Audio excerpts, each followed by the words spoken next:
Fala, meus queridos, bem-vindos a mais um vídeo. Vamos lá, finalzinho, vamos fazer o fechamento semanal e mensal junto aqui, que eu quero passar uns negocinhos pra vocês. Primeira coisa, deixa eu excluir tudo isso aqui. Desculpa o barulhinho de fundo se estiver saindo aí, né? Infelizmente, sacomé. Primeiramente, a gente continua dentro do nosso padrão aqui, certo? O que parece um triângulo simétrico. Então a gente mantém o mesmo fundo próximo à região dos 18.500, né? O que chegou a 17.500 é pavio, 17.600 é pavio. Fundo até agora contestado está ali próximo a 18.500, 18.600 aproximadamente. Continuamos também desenhando uma cunha descendente no semanal. Cunha esta que é um padrão que costuma romper para cima, certo? E eu continuo com a minha precificação ali próximo a 16 mil como fundo, pelo menos desse ano do Bitcoin. Acredito que a gente vai encostar nesse fundo sim, claro, a gente vai chegar nesse assunto aí daqui a pouco. Primeiro ponto, fechamento semanal. Esse candle aqui é um candle de costume de reversão sim, quando ele aparece no fundo. Um martelinho invertido, é um candle bom, é um candle que deixa a gente em um cenário de tá podendo sonhar. O problema é, obviamente, o risco macro, né? Eu vou mostrar para vocês daqui a pouco. O SP500 ele fechou no que a gente tinha falado nos últimos vídeos, fechou muito mal, certo? Ele fechou num cenário ali complicadíssimo para a gente, e justamente esse cenário complicadíssimo que ele fechou coloca a gente em xeque.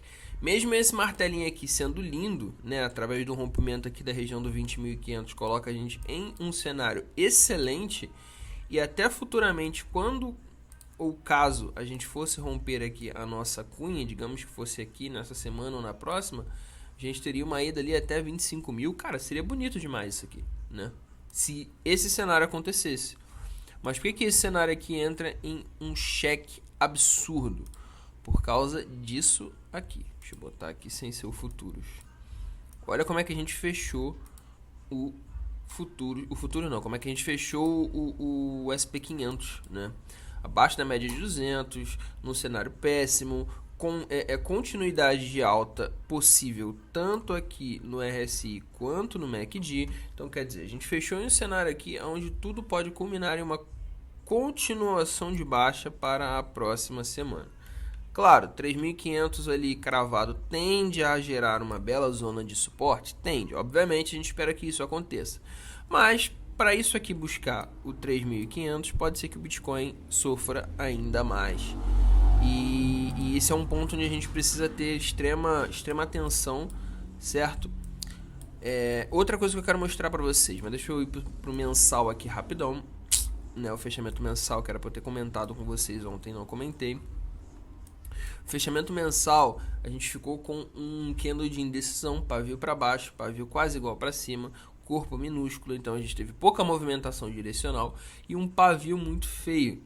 Esse pavio foi perdendo justamente o fundo do candle anterior, região dos 19.500, e agora a gente continua o processo de baixa.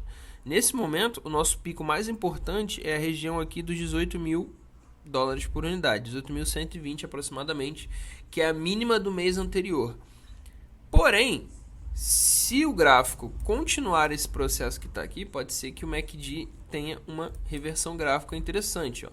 A gente continua, vale lembrar, a gente continua na zona dos 40 do RSI, e reitero o que eu já disse há alguns dias atrás. Nunca na história do Bitcoin, você pode pausar esse vídeo agora e ir olhar, nunca perdemos a região do 40 do RSI até agora. Não quer dizer que isso não possa acontecer. Garantia de coisas que aconteceram no passado não impedem que aconteça no futuro. Porém, até hoje nós nunca perdemos a região dos 40. E nesse ponto aqui, cujo qual falamos, estamos exatamente em 41. Claro, daqui para 16 pode ser que a gente bata ali 40 até um 39 e volte. Eu não acredito que a gente vai fechar o mês em 16 mil, eu acredito que a gente vai tocar em 16 mil. Fechar o mês ali eu não tenho tanta certeza não, certo? Deixa eu dar uma diminuída aqui. Caso o pior aconteça e a gente vá realmente para um processo de queda muito maior, 14 mil dólares por unidade é a nossa próxima zona de suporte mensal, certo? Pode acontecer. Felipe, e aí, qual é a probabilidade disso aqui acontecer? Bom, eu diria que está na casa de uns 30% de julgar aqui, de chegar até os 13 mil. Porque 15 mil pode sofrer bear trap, 16 mil ainda vai sofrer a cunha do semanal. Então a gente tem uma série de outros níveis de suporte que vão ser rompidos um a um até que a gente chegue aos 14 mil. Então hoje, no momento que eu estou gravando esse vídeo, eu dou aí uns 30% de chance de atingir essa região dos 14 mil dólares. Vale dizer, alto, mas não tão alto como tá todo mundo falando, beleza? Seguindo o nosso processo aqui, né? Deixa eu mostrar para vocês um negocinho que tá acontecendo. Acho que no semanal fica melhor de mostrar. O porquê, uma outra tese pelo qual eu acredito que a gente pode buscar a região dos 16 mil. Olha o que aconteceu aqui no ano de 2018 a 2019, a saber, o último bear market. Começou a fazer um processo, um triângulo simétrico, topos cada vez menores e fundos exatamente iguais. Qualquer semelhança com o nosso cenário atual é uma mera coincidência. Aqui a gente também está fazendo o mesmo fundo, região dos 18 mil, e topos cada vez menores. O primeiro aqui na região dos 25 e o segundo aqui na região dos 22. Mas o que aconteceu lá em 2018? A gente perdeu esse fundo e quando a gente perdeu, a gente deu uma fundadinha bem complicada. Deixa eu tentar achar aqui. É isso aqui, né? Padrão de barras. Vamos imaginar um cenário semelhante a esse aqui acontecendo pra gente? Um cenário semelhante a esse aqui acontecendo pra gente, né? Vamos sincronizar os fundos aqui, que é o que realmente nos interessa. Aí você teria uma jantinha aqui, indo, vai e vem, mantendo o mesmo fundo. E quando afunila, a gente vai buscar aonde? Exatamente, região dos 16 mil dólares por unidade. Então, obviamente, o fato da gente estar olhando o ciclo anterior não significa que a gente vai refazer o mesmo ciclo, né? Até porque os valores eles são muito diferentes um do outro. Vamos até olhar uma outra coisinha aqui, porque eu fiquei curioso agora. Se a gente pegar uma régua aqui, daqui até o fundo onde ele fez o engasgo, a gente teve aproximadamente 68% de queda. Nesse período que nós estamos agora, até esse fundo aqui, a gente teve 70% de queda. Rapaziada, tá bem semelhante sim, hein? Não vou mentir para vocês não. E aí, dentro de um caráter de rompimento, ele ainda buscou mais 40% de queda abaixo, 45% aproximadamente. Então, se a gente pegar desse fundo aqui e fazer uma projeção de mais ou menos 40% de queda, a gente já buscaria 10 mil dólares. Então, se a gente for olhar por porcentagem, ou seja, por amplitude de queda a partir do rompimento, aí a gente já precifica 10k como um valor possível. Qual é a chance, na sua opinião, de atingir 10 mil dólares por unidade? Hoje, uns 10 a 15% de chance. Obviamente que conforme for perdendo as zonas de suporte, essa porcentagem aumenta. Eu digo hoje com o que eu tenho visto hoje, né? O que a gente tem hoje é uma belíssima cunha, que é um padrão que costuma romper para cima, confirmada não só no diário, mas também no semanal. A gente tem aqui um RSI perto da zona de 40 que nunca foi rompido. Então, para a gente atingir 10 mil dólares por unidade, cara, vai ter que ter uma série de eventos novos que nunca ocorreram no Bitcoin. Obviamente, se você olhar o ciclo como um todo, é possível sim. Afinal de contas, foi aquilo que eu já falei. Do topo histórico até o fundo, Bitcoin perdeu em todos os ciclos anteriores. Eu tenho um vídeo que eu falei sobre isso com vocês. Cerca de 80% do seu topo. Isso aconteceu no primeiro ciclo também do Bitcoin lá atrás. É porque esse gráfico aqui não mostra, mas o gráfico do Bitstamp mostra. Então, se você colocar aqui a região de pelo menos 85% de queda, você tem ali... fechei aqui. Você tem ali uma busca até a região dos 10 mil dólares, sim. Então, ciclicamente falando, se ele repetir o mesmo padrão que ele repetiu aqui no cantinho vermelhinho, aqui, ó, a linha azulzinha aqui, ó, 10 mil dólares. Então, se ele repetir ciclicamente o que ele fez nos últimos 2 ciclos, 10 mil dólares é factível, sim, obviamente.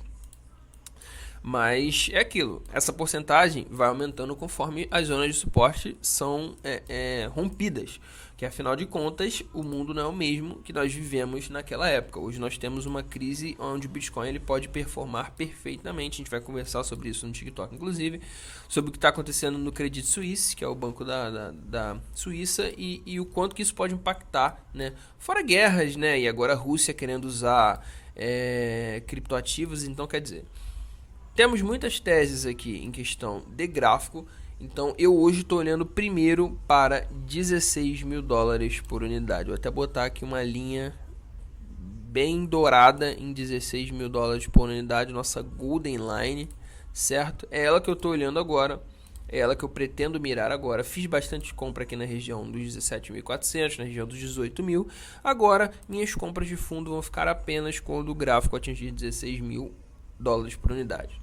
Até então a gente vai operando aqui no day trade, vai operando aqui pegando pequenos scalps no 4 horas, que é o que a gente está fazendo. Mas hoje eu digo para vocês que não vale a pena se posicionar, pelo menos até amanhã, a abertura do gráfico, o ponto onde a gente vai pegar um direcional legal, certo? O SPX vai dar uma direção pra gente, como eu disse. Espero muito que haja um bear trap amanhã e esse bear trap faça o favor de dar um direcional para o mercado e aí a gente opera feliz da vida. Mas no estado que tá, a coisa tá meio complicada, até porque essa situação do Credit Suisse aí pode alarmar ainda mais o mercado e amanhã a gente acordar com um banho de sangue. Mas só amanhã que a gente vai ter essa certeza. Futuros até o momento tá confirmando, inclusive. O futuro do SP continua. É verdade, eu esqueci de falar disso com vocês. Olha aqui o processo que a gente começou a criar aqui no 4 horas, né? A gente começou a fazer um topo e fundo descendente e aí fez um triângulozinho. Na amplitude desse triângulo, a gente vai fazer o que? A gente vai pegar justamente a amplitude do primeiro triângulo, certo? Da formação do ponto 1 até o ponto 2. Ponto 1, ponto 2. E a gente vai projetar a partir do rompimento. Então, nesse ponto agora que houve rompimento, se ele for um rompimento verdadeiro, a gente está projetando ali 3.500 do SP500 para buscar ainda amanhã, certo? A região ali dos 3.500 para buscar ainda amanhã. O que é levemente alarmante, confesso para vocês que é levemente alarmante. O SP500 buscar a região dos 3.500, sabe o que vai acontecer com o Bitcoin. Então, caso nós não trabalhemos com um bear trap amanhã, isso é factível. Então esperem um dia amanhã de intensa movimentação gráfica. E isso é tudo por hoje. A gente falou pra caramba aqui. Deixe seu like, segue se você não é inscrito e valeu.